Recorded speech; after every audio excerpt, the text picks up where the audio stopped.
All right, I am here with Chris Dangerfield at PayPal Park on a momentous day when the Earthquakes did their introductory press conference for both Chicho Arango and Josef Martinez, two of the best in Major League Soccer. And Danger, we saw the media was out there today. There were people showing up. They were excited to see these two new players. I'm sure you were excited to see these additions to the attack. Yeah, absolutely. There's genuine interest. There's obviously a big attendance today, and it was a good press conference. I thought there were some interesting questions and some questions that needed to be asked, and they gave good answers to them. They keep talking about a project here, and it really is a project because you got a new coaching staff, you got a new coach, you got a lot of new players, right. And so we know that within Major League Soccer you have the opportunity and the advantage really of starting afresh every year.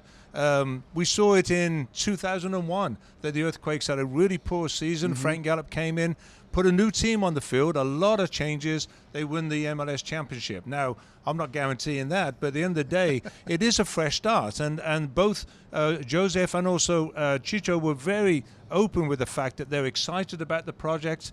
And the Quakes, at the end of the day, have spent money on two proven Major League Soccer goal scorers. Is it low-hanging fruit to say Bruce did this before in New England? He took a bottom-of-the-table team and then set a points record not soon thereafter. 72 was eventually broke by only Messi's Miami this past season. So I know that that's the easy comparison, but I mean, what should the expectation do? Because they brought in Bruce because he's shown he can handle these turnarounds.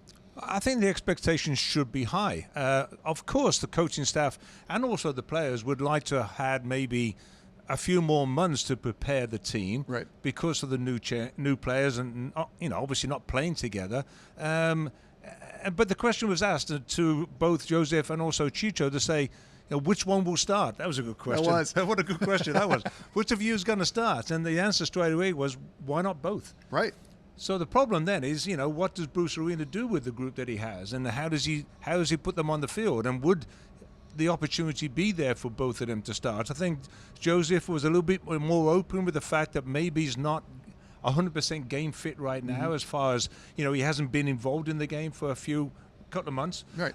So if the game was to start tomorrow, I would probably go with Chicho, I would think.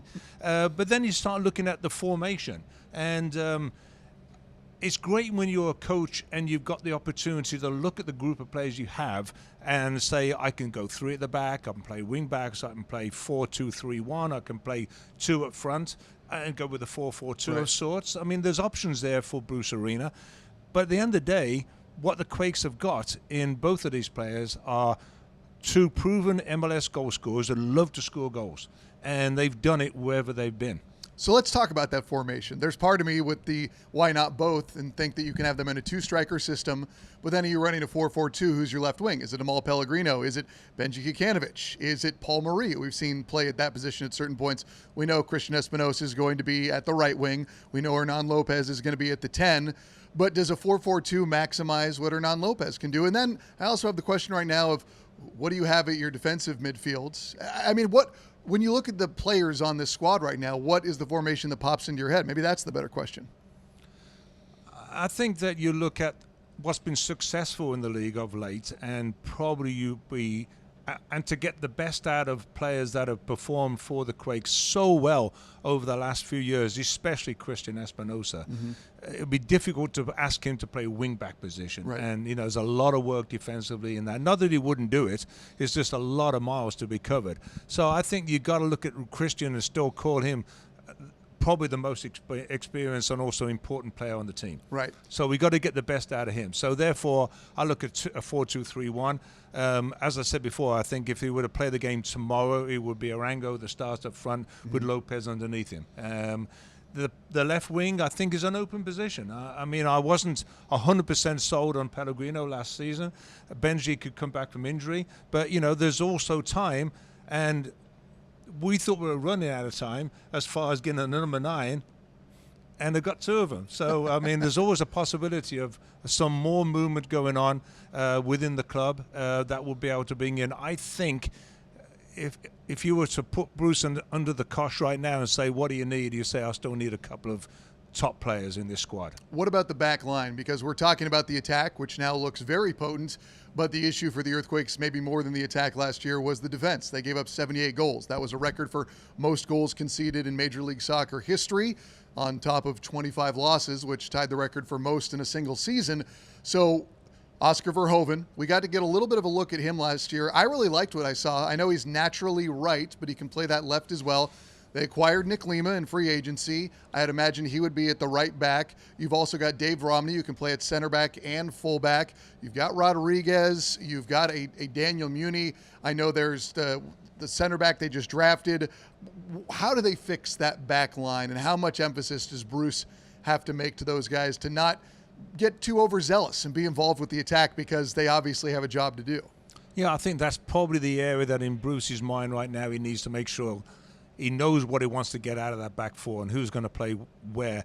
At practice today, we didn't see Rodriguez and Wilson out there. What's going on with those two, I think, is just, getting them integrated with the club again. They've been out of town, etc. So it's one of those situations where I think that he needs to look at the partnerships that he has and the fitness of players like Wilson, after his injuries. I still think the left back position is one where, if I was to be involved, it would be looking at some kind of new solution in that left back position. Is probably one of the most important priorities for Bruce Arena. Yes, Oscar can play there, but I still think that that would be one area I would look at. And after that, it's just trying to get you have an upcoming couple of games against LAFC, Monterey Bay, and then you have the Coachella pre-season tournament. So you're looking at maybe 6, 7, 8, maybe 8 possible games before the season starts, where you want to make sure that you looked at those partnerships and you know what your best one is. Dave Romney could have a big part to play in all that. Dave Romney, an experienced leader in this league. He's been around since 2015, multiple stints under Bruce Arena. Obviously, Bruce wanted him for a reason. What do we think about other players that have come in, like a Mark Anthony Kaye? His value in Major League Soccer is maybe overlooked, but I've always enjoyed his play out there on the field. Yeah, he's been very productive in the league. The Canadian international, he played well for LAFC when he was there, and a good team. He's a rangy player, and I think that the fans will like the way he plays. He's tough in the midfield. He wins tackles. He breaks things up, quick on the release, and he will be that sort of cushion in some respects, that screen in front of the back four that would allow players like Lopez to take more opportunities going forward. So I think he's a player that will fit in nicely, and the fans would enjoy the way he plays. And as I say, he covers a lot of ground in that midfield area. We look at the youth development. We have seen Nico Chikiris last year. Maybe some felt that his development was not stunted, but maybe minutes were taken away because of the acquisition of Hernan Lopez, although I'm not sure if he's more of the 8 or the 10, almost in between. An Oscar Verhoeven, a Cruz Medina. Obviously, the situation with Emi Ochoa is still relatively up in the air. How do the Quakes make sure that they maximize that youth development while still putting their best players on the pitch? Do we look to them to be more subs, or is it a rotation of the starting squad to keep bodies fresh? Totally up to the coaching staff and Bruce's decision, really. At the end of the day, you would like to think that the preseason is there for a purpose, and the players that are performing the best are going to play, no matter if they're 17 or 27. So I still maintain that players like Nico Chikiris should get significant minutes based upon his performances and his promise. I think Cruz Medina is certainly knocking on the door to be involved in the first team squad, and we've already seen what Oscar Verhoeven can bring to the club. And there's others, obviously. There's Chase Cowell? Yes, Chance. I was going to say Chance, exactly. So Chance Cowell as well, and we got Caden Spivey, all players that I think should be training with the first team along with Emi and be part of Bruce's squads on the day. Whether or not it remains to be seen whether Bruce is going to go with a more experienced squad to start off with, or just play the informed players. Here's the question that I would ask the coach and the player that you have been in the past. Is it okay to be excited? I mean, can the fans ignore the product on the pitch last year? And I never questioned the effort so much as I did just question the overall execution. I know professional athletes are always going to work their tail off. Frustration mounts in a year like that.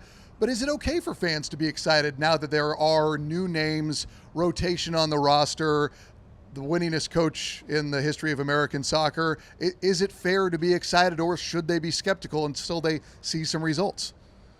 I think everybody should be positive about the changes that have happened already. I think that we do have in Bruce Arena somebody that has the ability to put a club together, a good locker room, have the team all working on the same focus. And I think that's very important when you're trying to build a new team with a lot of changes. He will be able to put together a team that will work for each other. Right. And every one of those additions are players that have got MLS experience. And we talk about this all the time, man, what a difficult league it is to come and play in, not only because of the level of the league, but also because of the travel and because of the different weather conditions, right, etc., that go into it, and the surfaces as well. So having players that have got experience that are coming into the club and be able to hit the ground running in that respect, I think is also very important. I expect it to be a far, far more competitive team than we've seen over the last couple of seasons. There's no reason why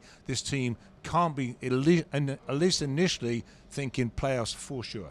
I look at the schedule, 5 out of the first 7 are at home. To me, that's not going to decide your season, but if you can take advantage of that, if you can put points on the table early on and give yourself some breathing room, because we know in 2022 they didn't win till their 8th game of the year. Last year it was a 1-8-1 start. They had a positive start in 2023 and able, to make it into the playoffs. How important are those early games at home?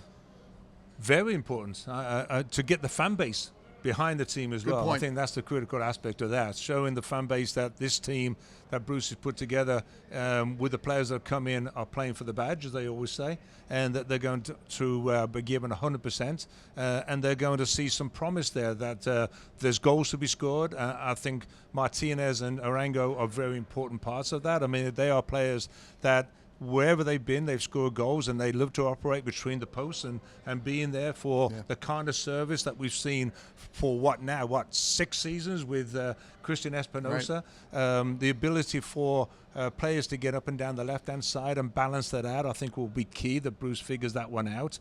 We've seen that Lopez and Nico Jaquiras can create opportunities in that midfield area and chances for those kind of runs that Arango and Martinez like, the little angled runs they get between the defenders, right, and the ability then to find that pass in there that you see good teams do in that final third to break defenses down. There's a lot of positive things here, and then the cover of a Michael Anthony Kay just sitting there to be that sort of the ability to allow other players to be more expressive. I think it's building on a good squad of players, and maybe 1 or 2 more adjustments, and Daniel being 100% fit. Right. The keeper situation last year, I mean, that just was it was all over the place. And, it was unfortunate that Daniel goes down, and, it was just kind of a spiraling situation from there. But we saw what Daniel could be 2 seasons ago. Does he need to be that player again? Because he did stand on his head on several occasions. I think of the game in Vancouver right after the League's Cup break, where he specifically earned San Jose 3 points in a 1-0 shutout win. Yeah, absolutely. If you talk about, you bring in Martinez and Arango and say, is it their job to score goals? Absolutely. Is it Daniel's job to play like he can and stop goals? Mm-hmm. Absolutely. That's what he does. Professional player. I expect his performances to be at that level. What he does bring to any club is the ability to play at the back with his feet as well. Every coach wants to see some build at the back, to be able to break down the lines and be able to pass through the lines, and it all starts with the goalkeeper in the modern game. Right. And I think that Daniel brings that to the table. But Bruce has also gone out and got an experienced backup when it comes to not relying upon the young Emi Ochoa, right, who's obviously, we don't know whether he's here or there at the moment, right? So Edwards is coming as well, and he'll be a proven backup if he's needed. But I'm sure they're looking at Daniel to be the starter and be as important to the club as he was last season. How excited is Christian Espinosa right now with these 2 additions?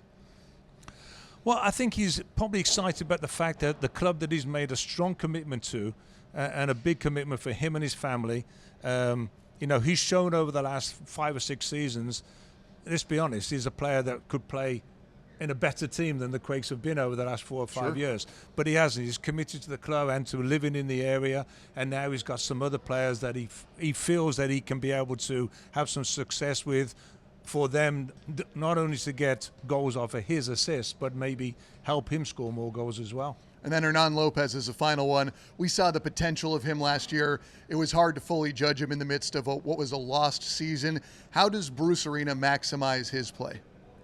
I think the thing about Hernan that stands out for me is he's extremely talented, and he has the ability to do things on the ball that not many players can do. I think what Bruce will try and impress upon him is the right areas and the right times to do those things on the ball, and make sure he's doing it in the offensive third or on a transitional moment, rather than areas where he can cause problems for his team defensively. In other words, don't do it all the time.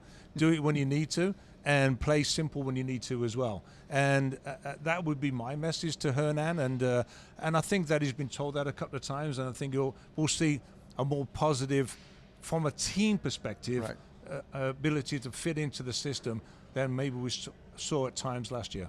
Danger, I appreciate your time as always, and I'll be seeing you here soon. Thank you, Ted. Appreciate it. Hall of Famer, everyone.